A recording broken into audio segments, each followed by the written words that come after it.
আজকের ডিনারটা একটু অন্যরকম হয়ে যাক। শীতের রাতে এরকম মোচমোচে পটেটো ওয়েজেস সাথে নুডলসের এরকম মজার একটা স্যুপ হলে আর কি লাগে বলেন তো। আসুন দেখে নেই কিভাবে আমি এগুলো বানিয়েছিলাম। আসসালামু আলাইকুম। প্রথমে আমি পটেটো ওয়েজেস এর জন্য পটেটো গুলোকে কেটে নিচ্ছি, আর একটা পটেটোকে আমি 8 পিস করে কেটে নিচ্ছি। আর কিভাবে কেটে নিচ্ছি আপনারা নিশ্চয়ই স্ক্রিনে দেখতেই পাচ্ছেন। সবগুলো আলু আমার কাটা হয়ে গেছে, আমি খুব ভালো মতো ধুয়ে নিয়েছি। ফুটন্ত গরম পানিতে আমি আলুগুলোকে দিয়ে দিচ্ছি, আর এই আলুগুলোকে আমি 80% সেদ্ধ করে নিব। এই পর্যায়ে আমি আলুর মাপে পরিমাণ মতো লবণ দিয়ে দিচ্ছি। আলুগুলো কিন্তু 80% সেদ্ধ হয়ে গেছে, আর ভিতরে একটু কচকচা ভাব আছে। আমি এই পর্যায়ে ছেঁকে নিব।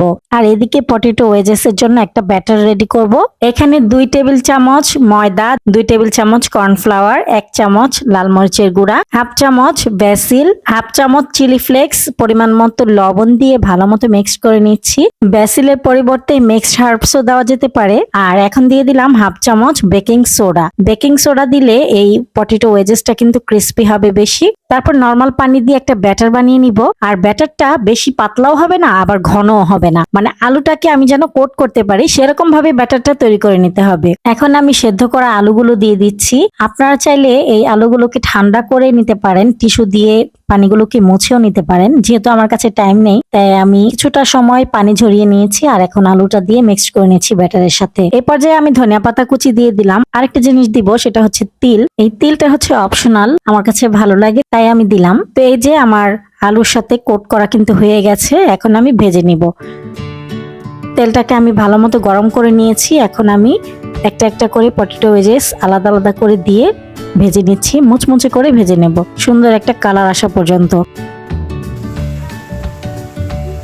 এই পর্যায়ে আমি যখন এটা নাড়তেছিলাম, সুন্দর একটা কোটিং হয়েছে, উপর থেকে ক্রিস্পি একটা ভাব চলে এসেছে, আর কালারটাও কিন্তু বেশ ভালো হয়েছে।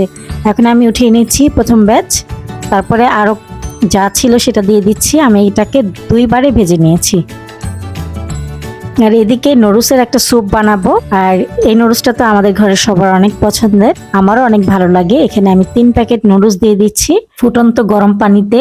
আমি যেহেতু স্যুপ করব সেই অনুযায়ী পানি দিয়েছি, সাথে সব মশলাগুলো দিয়ে দিলাম। আর এখানে দিয়ে দিলাম মাশরুমগুলোকে আমি ছোট ছোট করে কেটে নিয়েছিলাম। এখন একটু ঢেকে দিব নুডলসটা সেদ্ধ না হওয়া পর্যন্ত। এ পর্যায়ে একটা ডিম দিয়ে দিচ্ছি। আচ্ছা বলেন তো আপু ভাইয়ারা, আপনারা কে কোথা থেকে আমার ভিডিওটি দেখছেন, আর আমার ভিডিও আপনাদের কাছে কেমন লাগে কমেন্টের মাধ্যমে জানাতে ভুলবেন না। আপনাদের লাইক এবং কমেন্ট আমাকে অনেক উৎসাহিত করে নতুন আরেকটি ভিডিও তৈরি করার জন্য। আমি এই নুডলসে একটুখানি লবণ দিয়েছিলাম। এই তো নুডলস রান্নাটা হয়ে গেছে। তারপর সবাইকে খাবার দিয়েছি, আর এইগুলো হচ্ছে আমার খাবার আলহামদুলিল্লাহ।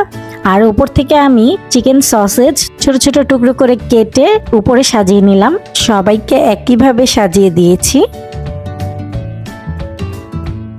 পটেটো ওয়েজেসটা খেতে এত বেশি মজার ছিল, সেই সাথে নুডলসের স্যুপটা খেতেও অনেক বেশি মজার ছিল আলহামদুলিল্লাহ। শীতের রাতে এরকম খাবার হলে আর কি লাগে বলেন তো। ভিডিওটি ভালো লাগলে প্লিজ একটি লাইক দিবেন, একটা শেয়ার করতে কিন্তু ভুলবেন না। আজকের মতো ভিডিওটি এ পর্যন্তই। আল্লাহ হাফেজ, আসসালামু আলাইকুম।